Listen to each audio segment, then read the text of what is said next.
గజాననం భూతగణాదిసేవితం కపిత్తజంబూఫలసారభక్షితం ఉమాసుతం శోకవినాశకారణం నమామి విఘ్నేశ్వర పాదపంకజం.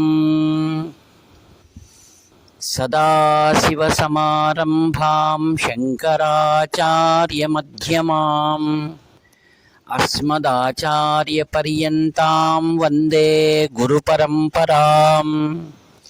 అపార కరుణాసింధుం జ్ఞానదం శాంతరూపిణం శ్రీచంద్రశేఖర గురుం ప్రణతోస్మి ముదాన్వకం.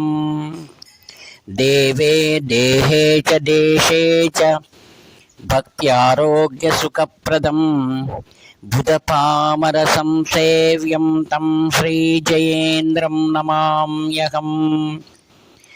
నమామః శంకరాన్ వాక్యవిజయేంద్ర సరస్వతీం శ్రీగురుం శిష్టమార్గానునేతారం సన్మతిప్రదం శ్రీ సత్యచంద్రశేఖరేంద్ర సరస్వతి స్వామినే నమః.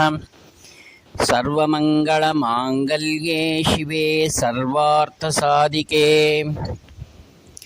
శరణ్యే త్రయంబకే దేవీ నారాయణి నమోస్తుతే. ఆత్మీయ మిత్రులందరికీ కూడా శుభోదయం. కాంచి కామకోటి పీఠం, సర్వజ్ఞ పీఠం, మూలాంనాయ పీఠం, శారదా మఠ సుస్థితానాం అని ఆదిగురు శంకర భగవత్పాదాచార్యుల వారి యొక్క స్వస్తి వాచనంలో సవివరంగా సమస్త బ్రహ్మాండమంతటి కూడా వెలుగు నింపడానికనే ఆదిగురు శంకర భగవత్పాదాచార్యులు అవతరించారని స్వస్తి వాచనముందు స్పష్టముగా తెలియజేయబడింది. పరమేశ్వరుడు వేదస్వరూపుడు. ఆయన ఉచ్ఛ్వాస నిశ్వాసముల నుండి బహిర్గతమైనటువంటివే పరిపూర్ణ జ్ఞానకిరణములైన వేదములు. ఆత్మీయులారా, సమున్నతమైనటువంటి వేదరాశినంతటిని కూడా సక్రమముగా మనం అధ్యయనం చేయాలంటేనే ఒక్క వేద అధ్యయనానికి 12 సంవత్సరములు పడుతుంది.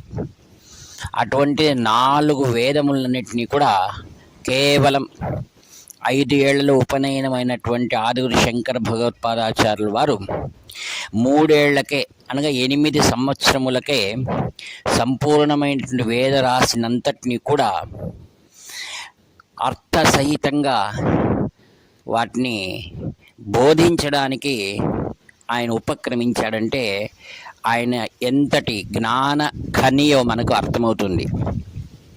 ఆత్మీయులారా, ఆ సమున్నతమైన వేదరాశినంతటినీ కూడా సామాన్య జనులైనటువంటి మనవారు అర్థం చేసుకోవడం చాలా దుర్లభం. అందుకనే మరలా భగవాన్ విష్ణువే వేదవ్యాసులుగా అవతరించి వాటిని పురాణముల ద్వారా మనకు అందిస్తూ వచ్చాడు. పురాణములలో 18 పురాణములు చాలా ముఖ్యమైనవిగా మనకు తెలియబడుతుంది.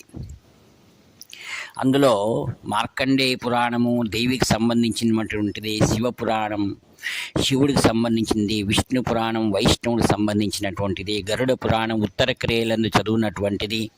ఇలా ఒక్కొక్క దేవతకు సంబంధించినటువంటి సమస్తమైనటువంటి ఇతిహాసములన్నింటినీ మనకు అందించడమే కాకుండా పరిపూర్ణమైనటువంటి భాగవతాన్ని కూడా తన కుమారుడి కోసమే రచించాడా అనిపించేటట్టుగా ఉంది. దాన్ని సుఖ మహర్షి గళము నుండి ఆవిర్భావమైనటువంటి సుఖ పికము అన్నారు. అంటే చిలుకలాగా పలుకులు పలిగేటువంటి సుఖ మహర్షి. అలాంటి మహాపురుషుడే కాంచి కామకోటి పరమాచార్య స్వాముల వారు 68వ పీఠాధిపతులు. ఆయన ఎన్నో విషయాలను కూడా సులలితంగా సామాన్య బాలకుడి నుండి పండితుల వరకు కూడా అర్థమగునట్లుగా ఆయన కథల రూపంగా తెలియజేశారు. ఆత్మీయులారా, ఈ లోకంలో అనేక వివిధ ధర్మములకు చెందిన వారు నివసిస్తున్నారు. దేవతలను పూజించేటి వారు పలు వర్గములుగా ఉన్నారు. కావున వారందరూ కూడా శ్రద్ధ చాలా ముఖ్యమైనటువంటిది. శ్రద్ధయోపేత మామిచ్ఛాప్తుం ధనంజయాని. ఎవరు ఏ విధంగా యో యో యాం యాం తనుం భక్త శ్రద్ధయార్చమిత్యతి తస్యాచలాం శ్రద్ధాం తాం విదధామ్యహం అన్నారు. ఎవరెవరు ఏ విధంగా శ్రద్ధతో ఆయా దేవతలను ఉపాసిస్తున్నారో వారికి ఆ విధంగా నేను అనుగ్రహిస్తున్నానని. వేదరాశిని ఎల్లప్పుడూ కూడా పారాయణ చేసేటువంటి వారికి సంపూర్ణమైన మహాసరస్వతి అనుగ్రహం ఉంటుంది.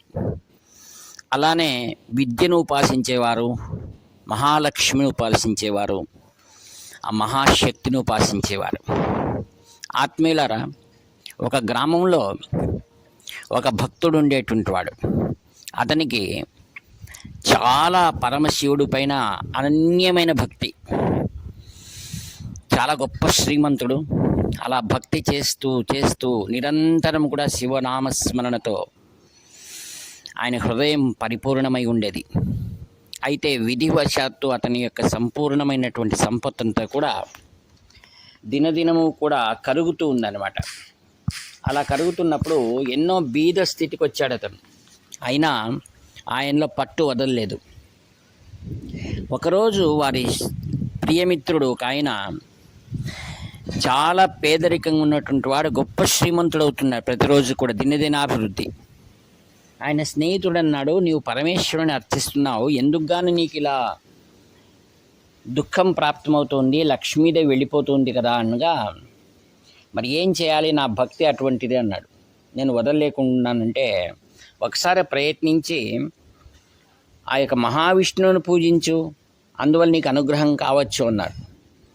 మానవులు ఏం చేస్తుంటారంటే విధర్మీయులు కానీ వేరే విషయాలు చెప్పేటువంటి వారిపైన మనం కొంచెం ప్రేమతో వారితో ఉండడం ద్వారా అది నిజమేమో వారి మాటలు అనిపించి ఈయన కూడా ఏం చేశాడు, శివ యొక్క లింగాన్ని తన యొక్క పెట్టెలో దాచిపెట్టేశాడు. ఇంకా స్నేహితుడిచ్చినటువంటి ఆ యొక్క కృష్ణ విగ్రహాన్ని పెట్టుకొని పూజించారంభించాడు. కొద్ది రోజులు మాత్రం మనశ్శాంతి ఉండింది. ఒకరోజు అతను దీపారాధన చేసి దేవుడి కృష్ణుడికి నైవేద్యం చేస్తూ ఉన్నాడు. ఆ సందర్భంలో ధూపం వెలిగించగానే ఆ ధూపం ఏమైంది, అక్కడ కృష్ణుడి దగ్గర ఉండకుండా నేరుగా శివలింగాన్ని దగ్గరికి వెళ్ళిపోతుంది. అది ఇతనికి ఆశ్చర్యం వేసింది, నేను కృష్ణుని కదా ధూపం వేశాను, ఇది ఇలా వెళ్ళిపోతుంది అని. వాయువుకి ఎంతటి శక్తి ఉంటుందంటే పంచభూతములలో ప్రతి ఒక్కటి తమదైనటువంటి క్రియను నెరవేరుస్తాయి. లోపల హృదయంలో ఏదైతే ఉందో వాటినే ఈ యొక్క ప్రకృతి ప్రతిబింబిస్తుంది అన్నమాట. ఇతనికి ఆశ్చర్యమైంది, ఎందుకు అలా వెళ్తుందో అని ఆశ్చర్యంగా చూస్తుండగా ఏమైంది, అక్కడ ఉన్నటువంటి పరమేశ్వరుడు ఇతని ముందు ప్రత్యక్షమయ్యాడు. ప్రత్యక్షం కాగా నిన్ను పిలవనే లేదు, మరి నీవెందుకు వచ్చావు అన్నాడు. అప్పుడు అన్నాడు, ఇన్ని రోజులు నువ్వు ధూపం వేస్తున్నావు, దీపం పెడుతున్నావు, అయితే నేను ఒకరున్నాను అనేటువంటిది నీకు జ్ఞాపకం లేదు. అంటే నీవు యాంత్రికంగా చేస్తున్నావు. అయితే ఇప్పుడు నీకు అనిపించింది శివుడికి ఎందుకు వెళ్ళిపోతుంది ఇది అంటే, శివుడు ఉన్నాడు, చైతన్యం అనేటువంటి ఆలోచన నీకు వచ్చినందువలన నేను నీకు ఇప్పుడు ప్రత్యక్షమయ్యానన్నాడు. ఆత్మీయులారా, మన ఇంట్లో ఉన్నటువంటి మూర్తులను మనం ఏం చేస్తాం, అది ఒక విగ్రహములు అని అనుకుంటున్నాం, కానీ అవి మనతో పాటు ఉంటున్నవారు మనకు సహాయం చేయడం కోసం ఒక గొప్పదైనటువంటి వారు మన ఇంట్లో దేవుడి గదిలో ఉన్నారు అనేటువంటిది మనకు ఆలోచన రావాలి. అందుకే ఉత్తర హిందూస్థానంలో ఏం చేస్తారంటే ప్రతి ఒక్కరు కూడా ఆ యొక్క మూర్తిని అక్కడ మాతో పాటు ఉన్న శిశువు బాలకృష్ణుడు అని అతను ఉదయాన్నే నిద్ర మేల్కొల్పడం, పళ్ళు తోమడం ఆ యొక్క విగ్రహానికి, తర్వాత అతనికి మనం ఎలా అతనికి పాలు అర్పించడం, తర్వాతనే వీళ్ళు కాఫీ టీ తాగడం, తర్వాత మనం ఎలా స్నానం చేస్తామో స్నానం చేయించడం, నూతన వస్త్రాలు కట్టడం, అతన్ని బొట్టు పెట్టడం, మన పిల్లల్ని ఎలా మనం ఆదరిస్తామో అలా ప్రేమతో ఆదరిస్తారు. నేను చూశాను ఉత్తర హిందూస్థానంలో.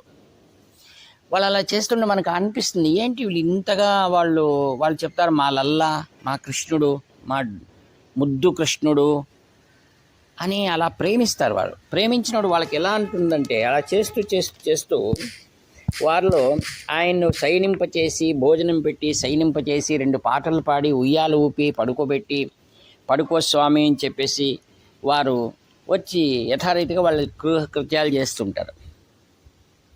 ఒకరికి అలా నార్త్ ఇండియాలో ఒకరికి సంతానం ఉండలేదు, అనారోగ్యం పాలైంది.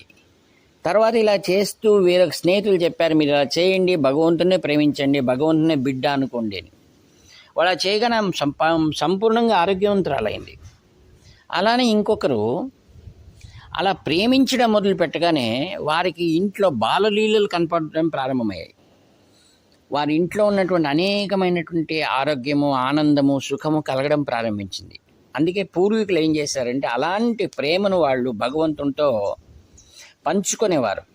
అంటే గదిలో ఉన్నటువంటి విగ్రహము మూర్తి మాత్రమే కాదు, మనతో పాటు ఉన్నటువంటి భగవంతుడు అనేటువంటిది. ఏ విధంగా పాండవులు కృష్ణ భగవానుని తన స్నేహితుడు భక్తోస్మి సఖాచేతి రహస్యం హేతదుత్తమం అంటాడు.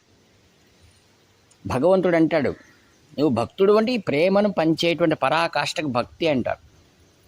నువ్వు నాకు సకుడవు అంటారు. అందుకే ప్రతి ఒక్క సందర్భంలో కూడా భగవంతుడు ద్వాపరయుగంలో నేరుగా సహాయం చేసేవాడు. కలియుగంలో మనకు నేరుగా రాలేడు. ఆయన ఏం చేస్తాడు, దైవో మానుష రూప అని ఏదో రీతిగా మనకు సహాయాన్ని అందించేటువంటి నిదర్శనాలు మనం ఎన్నో చూస్తున్నాం. కావుననే భగవంతుని నిరంతరం జపించాలి. నేను నా భార్య మహాస్వాముల వారు శంకరవీరేశ్వర స్వాముల వారు ప్రయాగలో ఉన్నారు. మేము నాగ్పూర్ నుండి ప్రయాణం అయ్యాం. మాకు మా భార్యకి ఇప్పుడు ఆరోగ్యం బాగలేదు. అయినా అంతటి వర్షంలో కూడా మేము ఒక ఆటో వాడు దొరికాడు. మమ్మల్ని ఎంతో చక్కగా తీసుకెళ్ళి బస్సులో ఎక్కించి మా లగేజ్ అంతా పెట్టడం కాకుండా మేము నేరుగా స్టేషన్కి వచ్చాము. ఆ యొక్క ప్రయాగకు వెళ్ళాలి. ప్రయాగలో ముందు స్టేషన్ వేరే ఉంది. మాకు చెప్పిన వారు ముందు స్టేషన్లో దిగమని. అయితే నాతో పాటు ఉన్నవారు కొందరు ఇక్కడే దిగేస్తున్నాం మేము, ఇదే లాస్ట్ స్టాప్ అనగానే మాకు తెలియదు, దిగేసాం. అక్కడి నుంచి దాదాపు 30 కిలోమీటర్లు పోవాలి. అది దాదాపు సమయం రాత్రి 11:30. దిగాము, అక్కడ ఎవ్వరు లేరు. మాది లగేజ్ చాలా ఉంది. ఏం చేయాలరా భగవంతుడా, ఇలా దిగామే అనుకుని ఆయనకు ఫోన్ చేస్తే అక్కడే దిగారండి, అది పొరపాటు, అది భయంతో కూడుకున్న ప్రదేశం అన్నారు. మాకు ఇంకా భయం ఎక్కువైంది. ఆ రమ్మని చోటికి మేము వెళ్ళలేకపోయాం. తక్షణం మీరు ఆశ్చర్యపోవచ్చు, అక్కడ ఒక వ్యక్తి మాకు దొరికాడు. దూరం నుంచి బాబూజీ బాబూజీ బాబూజీ అని పిలిచాడు. మేము ఎవరు పిలుస్తున్నారా అని తిరిగితే వెనకాల అతను వచ్చి, మీరేం భయపడకండి, నేను మీకు అక్కడికి వేరే చోటుకు మిమ్మల్ని ఏర్పాటు చేస్తాను అని అతను తీసుకువెళ్ళి మాకు భయం అవుతా ఉంది. అతను చెప్పాడు, నేను నా కార్డు తీసుకోండి, విజిటింగ్ కార్డు, మీరు భయపడకండి, నేను డాక్టర్ను, ఆయుర్వేదిక్ డాక్టర్, నేను విహెచ్పి విశ్వ హిందూ పరిషత్ చెందిన వాడిని, మీరు ఇబ్బంది పడకూడదని నాకు అనిపించి వస్తున్నాను అని తాను మాతో పాటు వచ్చి మంచి ఆటో మాట్లాడి మేము ఎక్కడ దిగాలో అక్కడికి 2 కిలోమీటర్ల వెనకాల వేరే స్టేషన్కి వెళ్తున్నాను నేను, నాకు అదే వేరే ట్రైన్ ఎక్కాలి, నేను వేరే స్టేషన్లోనే. అతను మమ్మల్ని దిగబెట్టి అతనితో ఫోన్లో హిందీలో మాట్లాడించి అట్లనే మా కోసం ఆయన టెన్షన్ పడ్డాడు. ఎవరు, ఆ యొక్క పండ. మమ్మల్ని తీసుకువెళ్ళి ఎంతో చక్కగా రాత్రి మేము చేరుకున్నాం. అందుకే ఆదిగురు శంకర భగవత్పాదాచార్య పరంపర ఏం చెప్తుందంటే నిరంతరం భగవత్ స్మరణ చేయాలి. శ్రీ శంకర విజయేంద్ర స్వాముల వారు మేము ఎంతో ధ్యానించాము రాత్రి. అందుకే మమ్మల్ని అన్ని ప్రయాణాల్లో కూడా ఆయన ఎంతో చక్కగా ప్రయాగలో వెళ్ళగానే పొద్దున్నే మాకు మా క్యాంపుకి వెళ్ళిపోయాం. తర్వాత మీకు ఏం చెప్తున్నానంటే, మనకి ఎన్ని మాయా కష్టాలు రాని భగవంతుడు మాయను దూరం చేసేటువంటి బాలలీల చూపించే పరమాత్ముడు, ఆయనే సద్గురు. మేమంతా సద్గురువునే భగవంతుడిగా మేము ధ్యానిస్తాం. కొందరు ఏ మూర్తినైనా మీరు పూజించండి, శివకేశవుల్లో భేదం పెట్టకండి. మీరు ఏది అర్చించినా మీరు ప్రేమించండి. అంటే అలా మూర్తి పూజ, మూర్తి అనుకోకండి, అది సాక్షాత్ మన కోసం మన ఇంట్లో ఉన్న దేవుడి గదిలో ఉన్న మన స్నేహితులు, మన పరివారము, వాళ్ళకు మనం అర్పణ చేయాలి. ప్రేమగా మీరు మంత్రాలు చెప్పవలసిన పనిలా, శ్లోకాలు రాకపోతే పర్వాలేదు, నేర్చుకుందరట. మీరు ఎలా మీ పిల్లలను ప్రేమిస్తారో అలా భగవంతుని ప్రేమించండి, చాలు. మీకు భగవంతుని అనుగ్రహం పరిపూర్ణంగా ఉంటుందని చెప్తూ ఈ వాక్ పుష్పములను నిరహంకారపూర్వకంగా శ్రీ శంకర విజయ సరస్వతి మహాస్వాముల వారి దివ్య చరణారవిందం సమర్పి సెలవు తీసుకుంటాను. మీ ఆత్మీయ మిత్రుడు నివర్తి నాగభూషణ శర్మ. 7483229249. హర హర శంకర జై జై శంకర, హర హర శంకర జై జై శంకర, హర హర శంకర జై జై శంకర.